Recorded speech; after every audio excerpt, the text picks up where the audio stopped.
অবশেষে ডিভোর্স হলো জিল আর স্বাক্ষর। জিল যখন বলেছে যে ওনার বিয়ের কথা পাকা হয়ে গেছে, উকিল বলে আপনি বিয়ে অবধি ভেবে ফেলেছেন?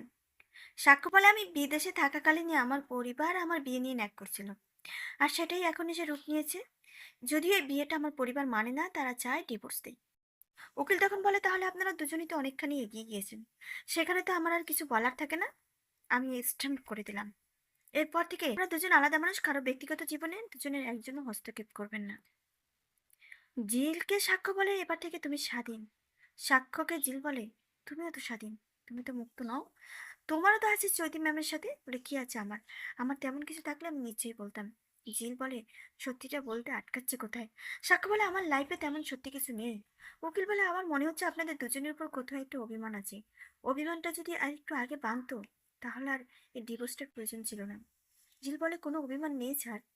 তারপর জিল আর সাক্ষ্য সেখান থেকে বেরিয়ে এসে উকিলকে ধন্যবাদ জানিয়ে জিল সাক্ষ্যকে রেখে আগেই বেরিয়ে যায়।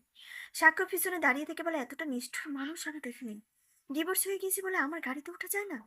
পিছনে ফিরেও একবার তাকালো না। তুমি আমাকে এতটা পর করে দিলে জিল। এর মধ্যে জিল আর সেই ডিভোর্সের স্মৃতি এবং স্ট্যাম্প পেপারটা সামনে এসে জিল অসুস্থ হয়ে যায়।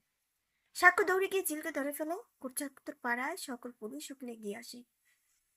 সবাই জানতে চায় যে উনি আপনার কে হয়। সাক্ষ্য বলে ও আমার স্ত্রী। সবাই চলে গেলে জিল বলে মিথ্যে বললে কেন?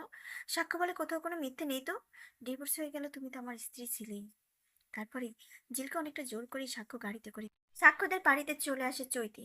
চৈতি এসে জানায় যে সাক্ষ্য নার্সিং হোমও যায়নি, কোর্টে গিয়েছে মেয়েটাকে একা নিয়ে। তখনই মেজমণি বলে যে প্রতিদিন তোর মা বোন বান্ধবীরা সাথে যায়, আজকে একা গেল কেন?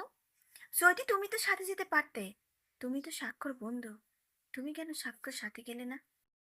অন্য দৃশ্যে দেখা যায় জিলদের বাড়িতে চলে আসে সবাই। সবাই এসে জিলদের বস্তির ঘর আঁকড়ে দাঁড়িয়ে থাকে। জিল জানতে চায় সবাই এখানে কেন এসেছো। মেনুকা বলে একটা খারাপ খবর শুনেছি জিল, আসবো না? যতই বড় লোকের ছেলের গায়ে পড়িস, তাদের বাড়ির বউ হোস, তারা তোকে সেই দূর দূর করে তাড়িয়েই দিল। জিল বলে কেউ আমাকে তাড়ায়নি, আমার ইচ্ছে হয়নি তাই আমি থাকিনি। তখন বলে মিথ্যে কথা কেন বলছিস, তোকে ওরা রাখিনি। তখনই একজন বলে যে আমাদের বস্তির মেয়ের লাইফ নিয়ে ছেলেকলা, তাকে আমি দেখে নেব। জিল বলে ওর মতো ভদ্র ভালো মানুষ হয় না, ওকে কেউ দেখতে যাবে না। এই বিয়েটা তো আমি করিনি, জোর করে আমাকে বিয়ে দিয়েছি।